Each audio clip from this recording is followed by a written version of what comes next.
संघर्षों को हम आने वाली पीढ़ी तक पहुंचा सकें, उनके संघर्षों से उस पीढ़ी से परिचित करा सकें। इसीलिए इस कार्यक्रम का आयोजन, जो कि बहुत ही सराहनीय प्रयास है, भले ही सर्दियों की वजह से संख्या कम हो, लेकिन जितने लोग आए हैं उतने लोग अगर उससे परिचित होते तो अपने आप में बड़ी सफलता है। क्योंकि इसके पीछे छोटी सी स्टोरी ये है, गुरु नानक जी से आप सब परिचित होंगे। गुरु नानक जी गांव से गुजर रहे थे, तो गांव में कुछ लोग उनका स्वागत किया और कुछ लोगों ने उनका तिरस्कार किया। तो उन्होंने कहा आप ऐसा, उनके शिष्यों ने पूछा आपने ऐसा क्यों किया? तो उन्होंने कहा जिन्होंने मेरा स्वागत किया है वो पूरे दुनिया में बिखर जाएं, और जिन्होंने मेरा स्वागत नहीं किया हो एक ही गांव में रहें। तो उनके शिष्य ने कहा ये तो कुछ मेरी बात समझ से बाहर है कि जो जिन्होंने मेरा स्वागत किया है वो सब बिखर जाएं, वो तो अच्छे लोग, उनको तो एक जगह रहना चाहिए। तो गुरु नानक जी ने जवाब दिया नहीं, ऐसा नहीं है। जब अच्छे लोग हर जगह बिखरे होंगे तो हर जगह अच्छाई को फैलाएंगे। तो मैं समझता हूँ कि आप लोग इस मिशन से जुड़े हुए, इस अपने समाज के मिशन को बढ़ाने को सोच करके यहाँ आए हैं। तो जितनी जगहों से आए आप उतनी जगह को रोशन करें। अगर 20 लोग हैं 20 जगहों से हैं तो मुझे लगता है 20 घरों से होंगे, 20 परिवारों का आप रोशन करेंगे। ये अपने आप में बड़ा परिवार अपनी बड़ी बात है। क्योंकि 1 से 2, 2 से 3, 3 से 4 ये होता है काउंटिंग। एक मिलकर 11 हो जाए तो संगठन।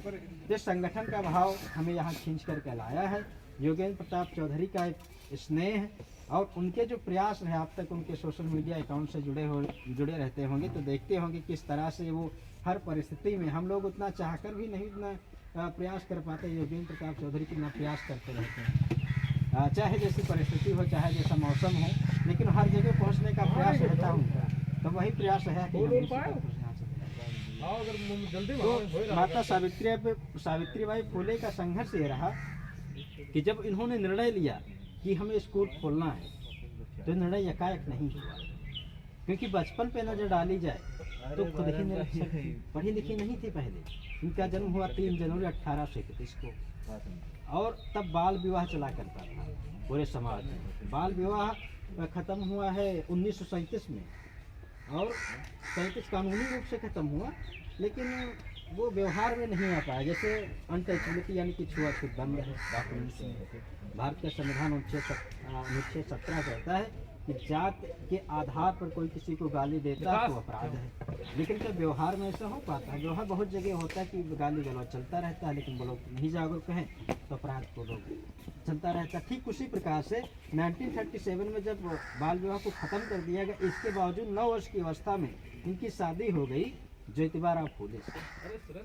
ज्योतिबाराव फूले और माता सावित्रीबाई फूले की विचारधारा एक जैसी कि हम भले ही अनपढ़ हैं, हम लोग भले ही नहीं पढ़ पाए हैं, लेकिन अपने समाज को शिक्षित करेंगे।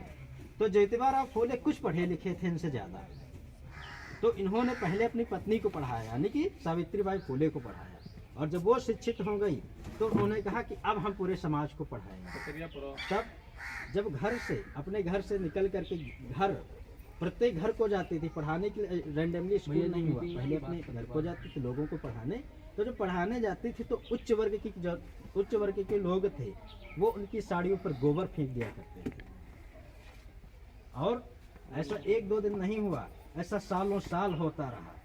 फिर वो परेशान हो गई, अब अपने मिशन को आगे कैसे बढ़ाया जाए, कैसे किया जाए। तो जब ऐसा होता रहा तो उन्होंने एक साड़ी और घर से लेकर चलती थी, यानी कि इतना गोबर कीचड़ फेंक दिया जाता था तो वो साड़ी पहनने लायक नहीं रहती थी। वो साड़ी को बदल कर दूसरी साड़ी चेंज करके फिर घर वापस। सोचिए क्या परिस्थिति रही होगी कि कोई घर से अच्छा काम करने के लिए जा रहा है और उस पर कीचड़ फेंक दिया जाए, गोबर फेंक दिया जाए। इसके बावजूद उस साहस को बनाए रखना, उस काम को बनाए रखना, कि उन्होंने सोचा कि भले ही हम पे गोबर फेंका, लेकिन कल अगर समझ पाएंगे कि हम अच्छा काम कर रहे हैं तो हमारे आने वाली पीढ़ी हमको याद रखेगी। इसलिए हमारा कर्तव्य है कि उनके संघर्षों को याद रखें, आगे बढ़ाएं।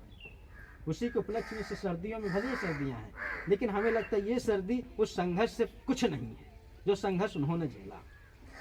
इस सर्दी से पहनने के लिए आज हम लोगों के पास कपड़े लत्ते हैं, कपड़े लत्ते पहनने का अधिकार है। वो सिचुएशन को इमेजिन कीजिए जब कपड़े भी पहनने का अधिकार नहीं था।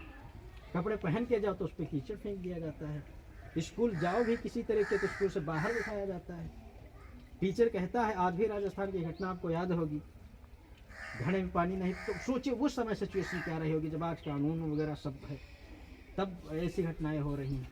वो हमारी कल्पना से इतर है, हम जितना चाहे जितना उनके बारे में बता दें, लेकिन हम वो भाव वो दर्द नहीं व्यक्त कर पाएंगे। तो अब आज के आयोजन का उद्देश्य सफल कैसे हो? हम लोग आए हैं इतनी सर्दियों में, तो कैसे सफल हम लोगों का आना? तो आने का उद्देश्य एक मोटा ये है कि ये कुछ शायद पाठशाला के बारे में विचार है ना, इसके बारे में विस्तृत जानकारी अजीत भारती जी देंगे।